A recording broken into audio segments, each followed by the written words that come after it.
At 0900 hours on September 19th, what the Russian pilots did not know was that they had been tracked since the moment their wheels left the runway at Petrozavodsk. NATO sensors had followed their climb, their heading, their speed, long before Estonia ever saw them. The MiGs pushed 10 kilometers deep into sovereign airspace and leveled off at 30,000 feet, the altitude where their massive Zaslon M radars were supposed to dominate the sky. From those cockpits, the pilots could probably see the Baltic coast through the haze, unaware that beneath them nearly 400,000 Estonians were starting their day, drinking coffee, driving to work, completely oblivious to the fact that 3 aircraft worth ₹500 million were testing whether NATO's Article 5 was a promise carved in stone or just ink on paper. The MiGs began to circle, slow and deliberate, the kind of loiter that suggested intention. It was a familiar tactic. If Estonian fighters scrambled, the Russians could claim aggressive interception and harvest propaganda footage for domestic audiences. From their perspective, it was controlled escalation, a performance they believed they understood. What they had no idea about was that 2 Italian F-35s, deployed as part of NATO's standing air policing mission, were already airborne and already hunting them. The Italian pilots did not activate their radars. They didn't need to. Their distributed aperture system, 6 infrared cameras stitched into a seamless sphere of awareness, had already detected the twin Soloviev engines of the MiG-31s burning at over 200 degrees Celsius. Through helmets that cost more than most houses, the Italians could literally look through the floor of their aircraft and see the Russians above them, glowing signatures against the cold sky. They were tracking by heat alone, completely invisible in return. The numbers told the rest of the story. The radar cross-section of an F-35 measures roughly 0.005 square meters, about the size of a golf ball. The MiG-31's radar had been designed decades earlier to find B-52 bombers, targets the size of flying warehouses. Now it was being asked to detect something smaller than a seagull that happened to cost $80 million. It was blind, and it didn't even know it. While the Russians circled confidently, NATO's integrated air defense system was already moving pieces across the board. Finnish F-18s pushed in from the east, deliberately keeping their radars active, deliberately visible, like sheepdogs guiding prey in a chosen direction.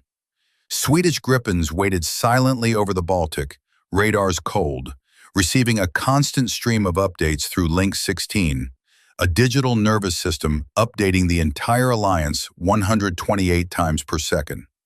Estonian controllers vectored everyone without uttering a single word on open radio. This was a digital hive mind facing 3 aircraft still relying on encrypted UHF voice calls. The Italian F-35s climbed through 25,000 feet using a cold intercept profile, passive sensors only, no emissions. Their AN/ASQ-239 Barracuda electronic warfare systems were listening intently. Every time a MiG's Zaslon M radar swept the sky, it betrayed its own position, its mode, even the direction the antenna was pointing. The Russians, unaware of the invisible net tightening around them, kept checking their 6 o'clock positions, that instinctive glance fighter pilots have made since World War I. There was nothing there, at least nothing they could see. At 0912, the lead Italian pilot finally broke the silence, transmitting on guard frequency, the International Emergency Channel. His voice was calm, almost casual.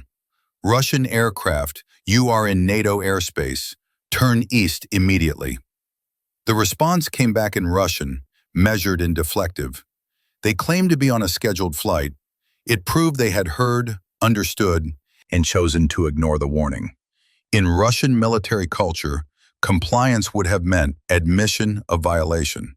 So they kept circling, acting like they owned Estonian airspace, while their SPO-15 threat receivers began to chirp with increasing urgency. Those receivers could sense something was wrong, but not what or where. The warnings felt omnidirectional, electronic noise bleeding in from nowhere and everywhere. Above them, the Italian F-35s slid effortlessly into the MiG's blind spots, directly overhead, where mechanical radars could not look without rolling the entire aircraft. Two stealth fighters were tracking three foxhounds that didn't even know they were being hunted. The technological gap wasn't a matter of years, it was decades. One of the MiG pilots finally tried the oldest trick in the book.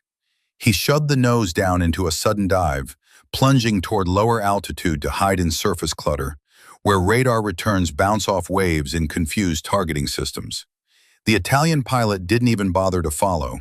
His AN/APG-81 radar, when it briefly engaged, used Doppler processing capable of separating a 500-knot fighter from 20-knot seabirds purely by velocity. The Russian burned fuel in a useless descent, while the F-35's computer calmly adjusted its firing solution in real time, following him like a patient predator. Realizing the dive had failed, the MiG pilot pulled back hard, twin engines roaring into full afterburner as he climbed for 40,000 feet, the altitude where the MiG-31 was supposed to reign supreme. In thin air, the Foxhound could theoretically reach Mach 2.83, fast enough to outrun almost anything. But speed means nothing when your hunter is invisible and your engines are screaming your position to every infrared sensor for 200 kilometers. Against the dark stratosphere, the MiGs glowed like flares, giant neon signs advertising their location. Inside the Russian cockpits, confusion was turning into concern. Threat receivers chirped erratically, warnings overlapping and contradicting each other. The Italians began to play with them, using the Barracuda system to inject false targets into Russian radar displays. 12 contacts appeared, then 4, then none, then 20. Ghosts at different ranges and speeds, all perfectly believable. The MiG radars were drowning in lies. That was when the Swedish Gripens made themselves known. They had been lurking 80 kilometers away, radars silent, fed targeting data directly from the F-35s. When they suddenly lit up their pulse Doppler radars at full power, the Russian threat receivers went from confused chirping to outright panic.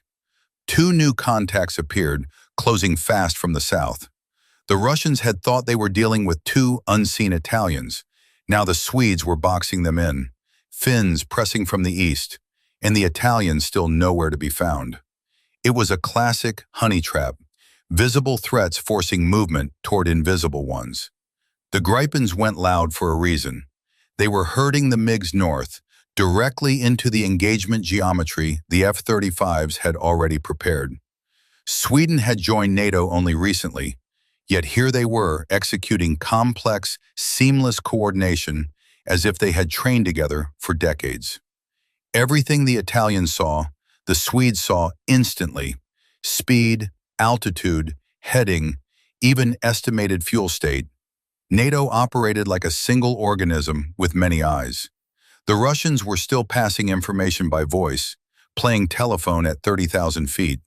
The lead MiG tried to break west toward the Baltic, aiming for international airspace. He never got close. One F-35 briefly illuminated him with targeting radar for exactly 1 second, just long enough to make the warning system scream, then went dark. Before he could react, the second F-35 did the same from a different angle. Left, right, above, below. The MiG lurched into defensive turns, yanking and banking as alarms flooded the cockpit. Another Russian pilot activated his L-203B Gardenia jamming pod, desperately trying to blind the attackers. It was futile. The F-35's radar hopped frequencies thousands of times per second across multiple bands. The jammer was screaming into empty space. The Italians probably didn't even notice. By now, NATO's wider air defense network was fully awake. Polish F-16s were already airborne from Malbork. German Typhoons launched and climbed hard. The alliance's command system automatically pulled data from every sensor and vectored aircraft without anyone needing to ask. The MiG pilots had no idea they were about to be surrounded by half of NATO's air power. They probably still thought this was just about Estonia. Instead, they had triggered a response stretching from Stockholm to Rome. When the lead MiG turned his nose toward Tallinn, everything changed. An armed Russian fighter pointing at a city of 400,000 civilians crossed a line. NATO command centers lit up. This was no longer provocation.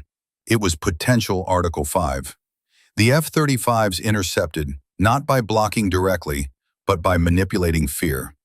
Radar spikes from one side forced a break. Spikes from another forced a climb. Each reaction pushing the MiGs farther from Estonia and closer to the engagement box forming to the west. Fuel became the silent enemy. 15 minutes of violent maneuvering drained reserves fast. At current burn rates, the MiGs had maybe 18 minutes left. The smart move would have been to ask for vectors to the nearest airfield. But pride and doctrine left no room for that. So they kept flying, burning fuel, pretending control while options vanished. Then the Polish F-16s arrived, radars blazing, aggressive and unmistakable. This wasn't subtle interception. It was historical payback at altitude.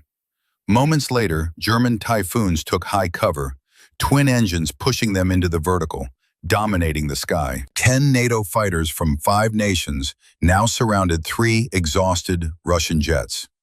Every escape route led into someone's weapons envelope. When the Italian F-35 finally locked the lead MiG in single target track, the warning tone inside the Russian cockpit became continuous, the sound every fighter pilot fears. The firing solution updated 50 times per second. Probability of kill, 97%. The remaining 3% was mercy. After seconds that felt like hours, the Russian finally broke. Returning to base, the MiGs turned east toward Kaliningrad, escorted the entire way. Swedish Gripens slid in close enough to read tail numbers, recording everything. Polish F-16s took over escort with deliberate menace, maintaining just enough lock to keep the warning tone alive for 400 miles. German Typhoons watched from above. Danish fighters sealed the northern routes.